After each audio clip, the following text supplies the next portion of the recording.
네, 우리 귀한 찬양 받으신 하나님께 다시 한번 영광의 박수를 올려드립시다.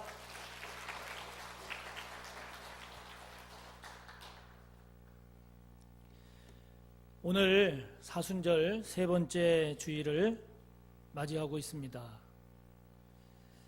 저 자신도 사순절을 보내면서 이런저런 생각을 하게 되는데 최근에 이런 생각을 좀 많이 해봅니다. 신앙생활이 뭘까? 신앙생활이 뭘까? 신앙생활이라 하면 예수님 믿고 그리스도인으로 살아가는 삶이 신앙생활 아니겠습니까? 또 질문을 해봅니다. 그렇게 신앙생활하는 목적이 뭘까? 내가 왜 예수를 믿고 그리스도인으로 살까?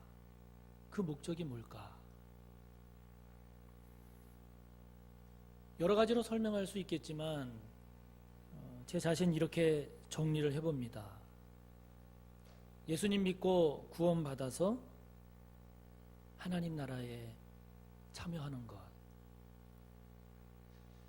그러려고 신앙생활 하는 거 아닐까? 하나님 나라에 참여한다라고 하는 것은 단순히 죽어서 천국 가는 것만을 의미하지는 않습니다. 죽어서 천국만이 아니라 지금 여기에서 이 땅에서도 하나님의 나라를 깨닫고 또 경험하고 누리고 그리고 참여하는 것이죠. 그것은 예수님을 마음에 영접해서 거듭날 때, 거듭난 그리스도인이 될 때 비로소 가능하죠. 또 다시 생각하며 질문을 해봅니다. 그러면 거듭난다는 게 뭘까? 무엇이 거듭나는 것일까? 여러 가지 설명이 가능하겠지만 삶의 관점에서 보면 거듭난다라고 하는 것은 내면이 바뀌는 거죠. 생각이, 마음이, 저와 여러분의 속사람이, 영혼이 질적으로 변화되는 것이죠. 그것을 좀 더 풀어서 설명하면 이렇게 될 수 있지 않을까요? 죄로 물든 저와 여러분의 마음이 그리스도의 마음으로 변화되는 것.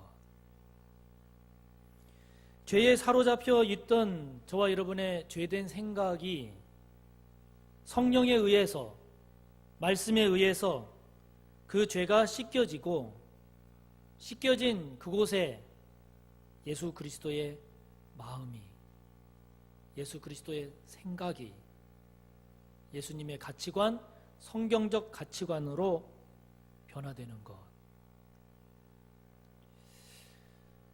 그래서 우리가 구원받은 그리스도인이 되고 그런 그리스도인으로 산다라고 하는 것은 삶의 관점에서 보면 성숙해지는 것이죠.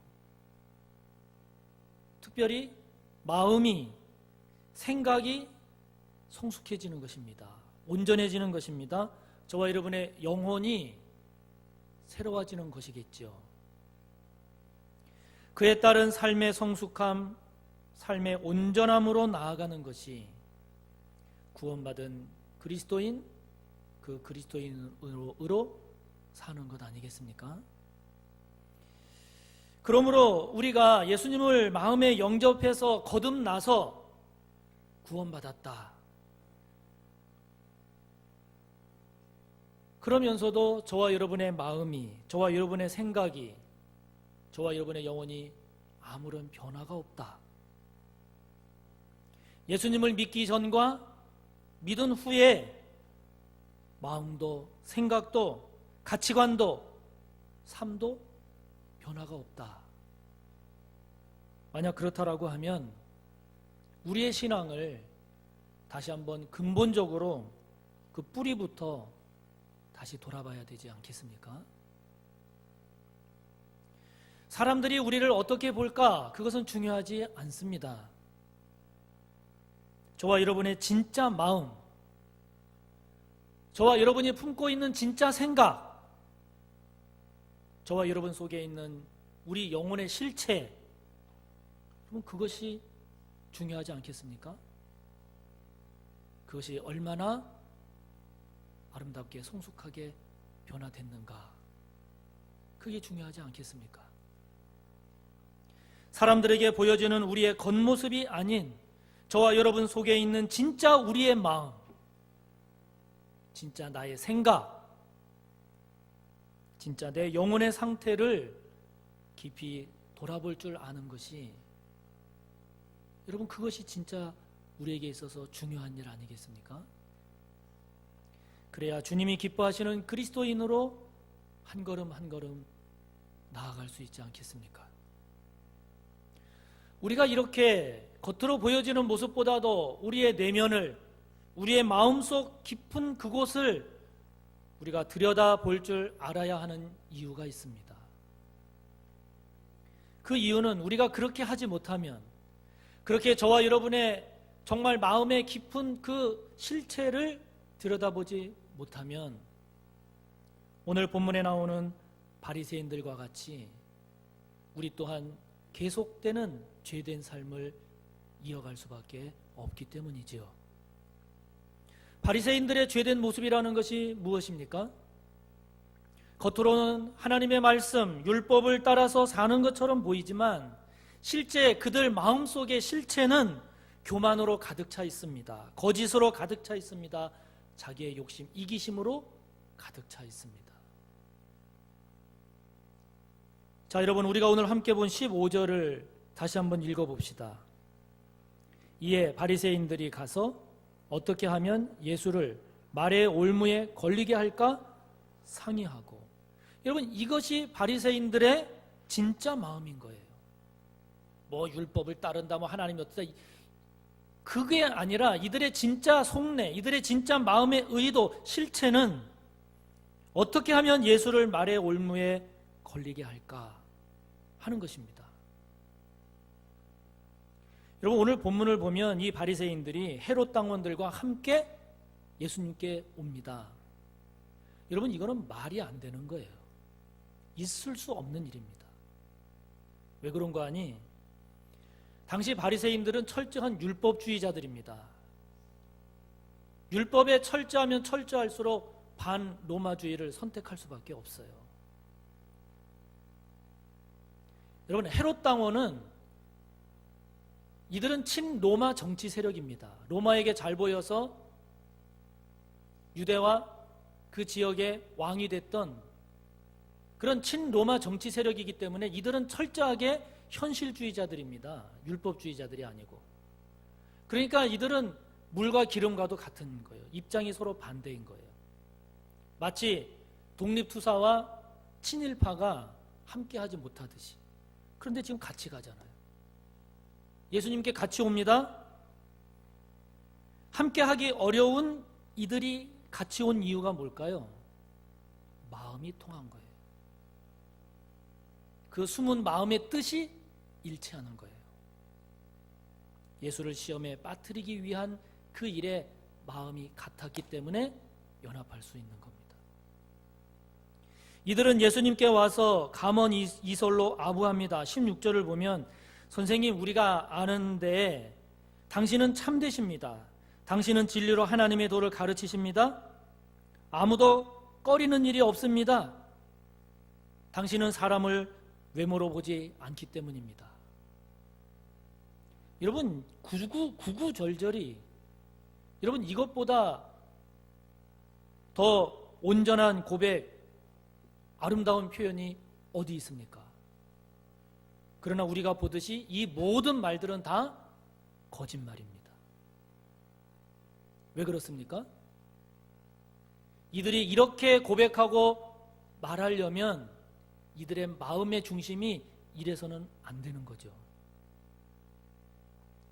실제 마음, 실제 이들의 의도는 예수님을 어떻게 하든지 말의 올무에 걸리게 하기 위한 그 마음이기 때문에 지금 예수님께 이렇게 말하는 이 모든 것들은 다 거짓말인 거죠.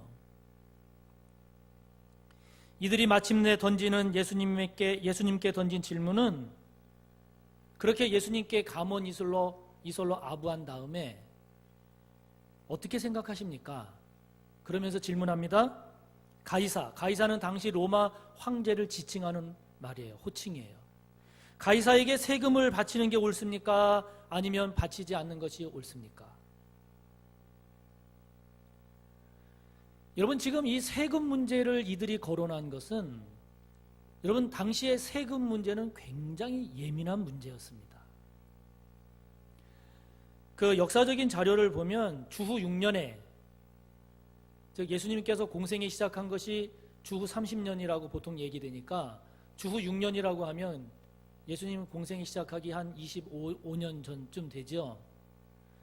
그때에 유다라고 하는 이 유대인이 반란을 일으킵니다.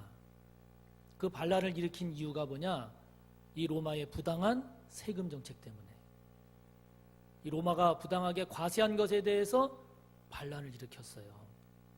그래서 여러분, 이 세금 문제는 굉장히 예민한 문제예요. 이 세금을 로마의 황제에게 바치는 것이 옳습니까? 바치지 않는 것이 옳습니까?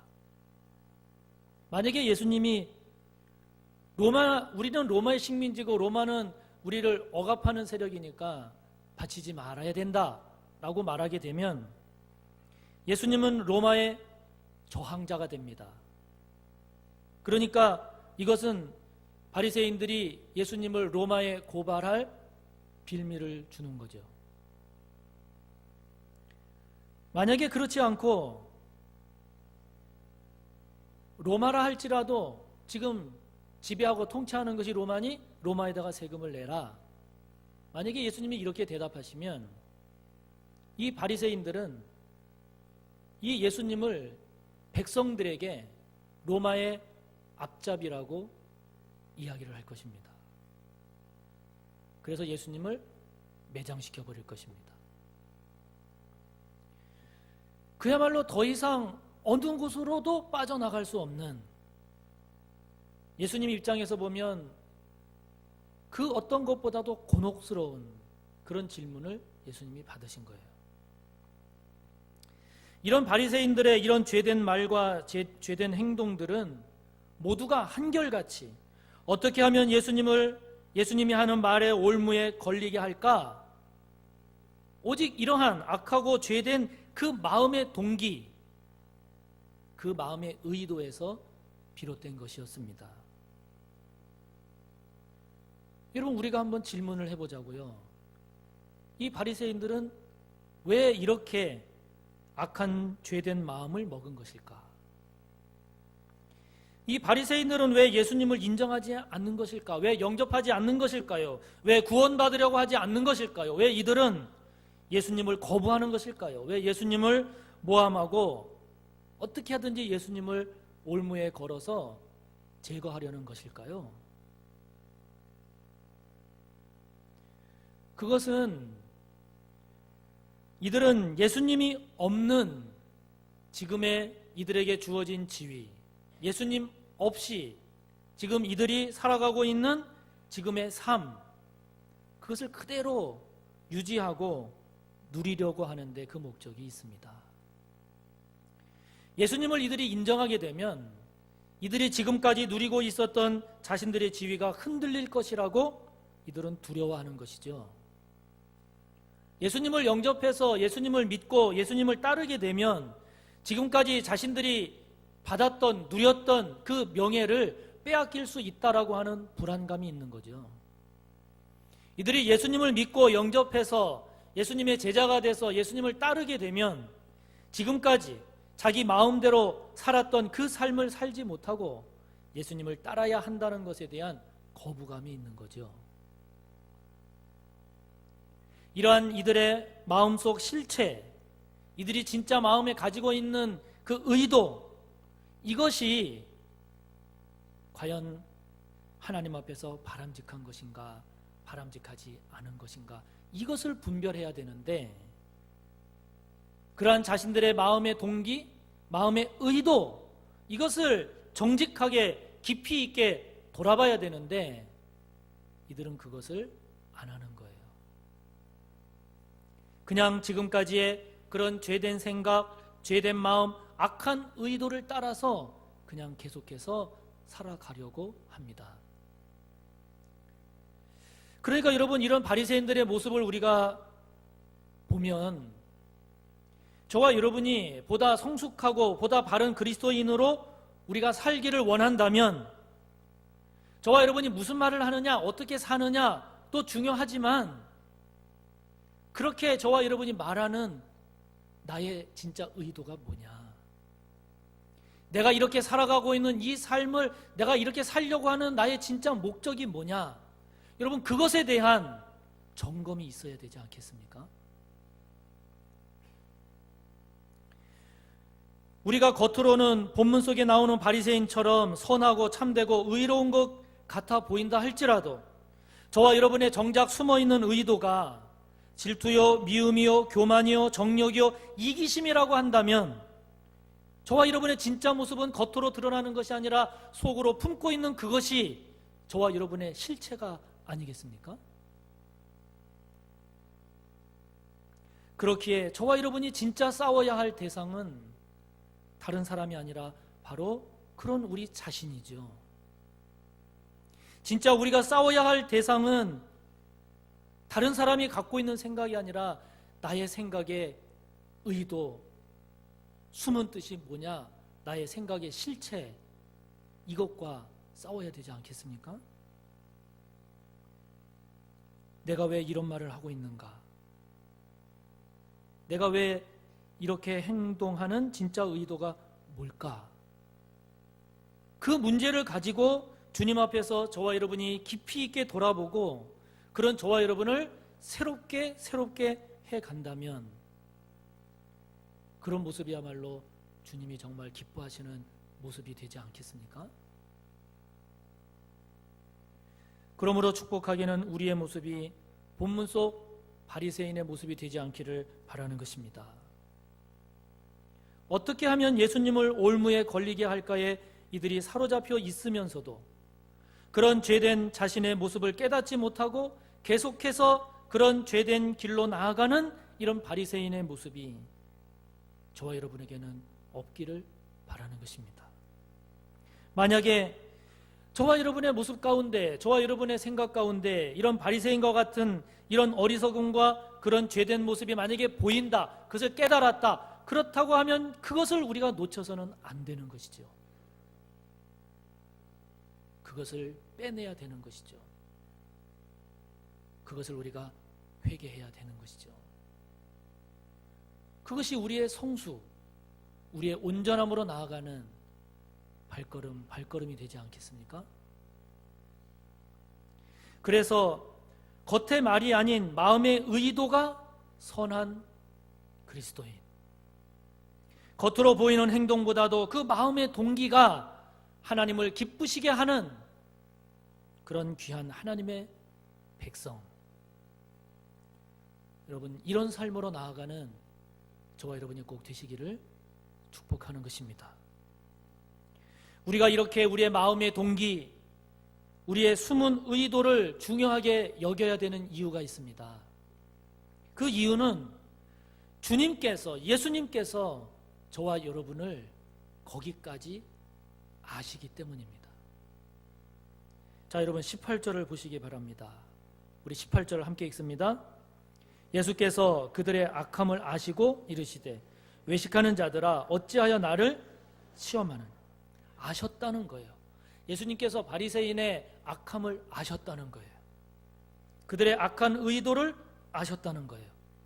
그럴듯한 그들의 말이나 아부에 현혹되지 않으시고 그들이 품고 있는 마음의 악함, 그들이 생각하고 있는 그들의 본래 의도를 아셨다는 거예요. 여러분, 성경에 보면 이 알다라는 말이 자주 나옵니다. 여기 알다라는 말에 사용된 헬라어 기노스코라고 하는 이 단어는 구약에 보면 히브리어 가운데 야다라는 말이 있어요. 이것이 다 알다라는 말인데 히브리어의 야다를 헬라어로 번역할 때 보통 이 기노스코라는 단어를 씁니다. 그런데 이 야다라고 하는 히브리어 야다, 즉 우리말로 알다, 여러분 이 말은 지식적으로 아는 수준을 말하는 게 아닌 거예요. 지식적으로만 아는 게 아니라 감각적으로도 아는 것이고요, 경험적으로도 아는 것이고요, 인격적으로도 알다라는 뜻이에요. 다시 말하면 저와 여러분이 자녀를 낳아서 5년이고 10년이고 15년이고 키우지 않습니까? 키우면서 알게 되는 그 자녀에 대한 암, 그게 이 알다라는 뜻이에요. 부부가 오랜 기간 동안 함께 자고 함께 먹고 함께 생활하는 가운데 알게 되는 그 배우자에 대한 암, 이것이 알다라는 뜻이에요. 그러니까 예수님께서 지금 바리새인에 대해서 아신다라고 하는 것은 제대로 아신다는 거예요. 그들의 마음의 뜻을 아신다는 거예요. 그들의 숨은 의도를 아신다는 거예요. 예수님은 저와 여러분을 아시는데 그렇게 아신다는 겁니다. 예수님은 우리가 우리 자신을 아는 것보다 우리를 더 정확하게 아십니다. 내가 내 자신을 아는 것보다 예수님께서 내 자신을 더 깊이 아십니다. 여러분 이 사실을 인정하십니까? 여러분 이 사실을 믿으십니까? 이것이 우리에게서 고백되어지지 않는 한, 이것이 우리에게서 인정되어지지 않는 한, 우리가 이것을 깨닫고 믿지 않는 한 우리는 결코 예수님 앞에서 온전히 살아가기가 어려운 거죠. 그래서 여러분 우리 그리스도인의 신앙, 우리 그리스도인의 도덕과 윤리의 기준은 겉으로 드러나는 모습에 있지 않습니다. 이렇기 때문에 우리 그리스도인의 삶의 기준은 세상이 아닙니다. 예수님입니다. 우리 그리스도인의 마음속 의도, 동기까지도 아시는 예수님 하나님이 우리 그리스도인의 삶의 기준입니다. 여러분 이것이 우리가 세상 사람들과 다른 것 아닙니까? 사람들이 보든 안 보든, 세상이 알아주든 알아주지 않든 우리가 그리스도인이라고 한다면 이 정도의 진지함, 이 정도의 정직함, 이 정도의 신실함이 저와 여러분에게 있을 때 비로소 우리가 예수쟁이다운 예수쟁이가 되는 것 아니겠습니까? 요즘 우리나라는 그야말로 난리입니다. 자신이 당한 성추행이나 성폭력의 피해 사례들이 계속해서 하루가 멀다 하고 쏟아져 나오면서 지금 우리나라는 엄청난 홍역을 치르고 있습니다. 그러한 모든 것들 하나하나 발표되는 것들을 보면서 그동안 우리 사회가 우월적 지위를 이용해서 얼마나 부끄럽고 수치스러운 죄를 저지르면서 살아왔는지, 육체적으로 사회적으로 남보다 강한 힘을 이용해서 또 남보다 많이 가졌다는 그 물질 재물을 이용해서 연약한 자의 육체와 자존심을 무참히 무너뜨리는 그 악한 죄를 저지르면서 지금까지 오고 있음을 너무나 적나라하게 지금 드러내고 있지 않습니까? 그런데 여러분 이런 죄된 모습이 우리 그리스도인이라고 어찌 여러분 해당되지 않겠습니까?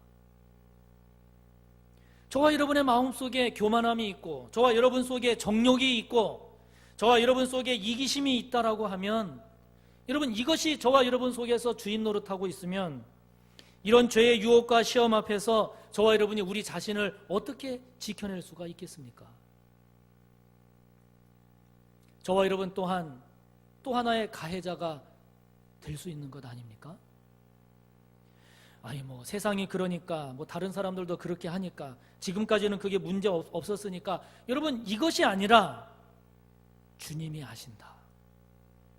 하나님이 보신다. 나의 숨은 의도를, 나의 숨은 생각의 뜻을 주님께서 아신다 라고 하는 이런 고백, 이런 자세, 이런 믿음이 저와 여러분에게 없으면 우리 또한 세상 풍조 따라서 우리도 같은 죄를 여러분 범할 수 있지 않겠습니까? 다른 사람은 모르니까 괜찮다, 이게 아니라 예수님이 아신다, 여러분 이 믿음으로 살아야만이 우리 자신을 지켜낼 수 있지 않겠습니까? 세상도 그러니까 괜찮아, 이게 아니라 주님이 뭐라 하실까, 이것이 저와 여러분의 마음과 생각과 삶의 기준이 되어야 그래야 되지 않겠습니까? 우리를 모르는 사람들의 눈치를 보는 것이 아니라 저와 여러분을 알되 나보다 나를 더 잘 아시는 주님의 눈치를 봐야 되지 않겠습니까? 세상의 눈치를 보는 것이 아니라 나를 나보다 더 잘 아시는 하나님의 눈치를 보면서 사는 그리스도인이 되어야 되지 않겠습니까? 가이사에게 세금을 바치는 것이 옳습니까? 옳지 않습니까? 질문하는 이 바리새인들의 이 악함을 아신 예수님께서 나에게 세금 낼 돈을 보여라 말씀을 하세요. 바리새인 중에 한 사람이 한 데나리온을 예수님께 건네줍니다. 여러분 당시에 쓰였던 한 데나리온 그 사진을 보면 이게 로마 화폐인데 그 한 데나리온 한 면에는 그 당시의 왕, 그 당시는 그 티베리우스라고 하는 로마 황제가 다스렸는데 그 황제의 얼굴이 들어가 있어요. 그리고 다른 한 면에는 문구가 있습니다. 거룩한 아우구스투스의 아들이시며 최고 제사장이신 티베리우스 카이사르, 그런 문구가 들어가 있어요. 그러니까 그 화폐를 보면 그 당시 임금이 누구고 그리고 그 당시 임금에 대한 그 태도가 어떤지를 알 수 있는데 신의 아들이고 최고의 제사장, 그렇게 여기고 있는 것이 당시의 황제예요. 로마예요. 예수님께서 그 데나리온 하나를 보시고 바리새인들에게 질문하십니다. 여기에 있는 이 형상과 이 글이 누구 거냐? 그들 대답합니다. 가이사의 것입니다. 그러자 예수님 이렇게 대답하십니다. 그래? 그러면 가이사의 것은 가이사에게, 하나님의 것은 하나님께 바치라. 이 대답을 듣는 순간 바리새인들은 소름이 돋았을 것입니다. 야, 어떻게 이렇게 대답할 수가 있을까?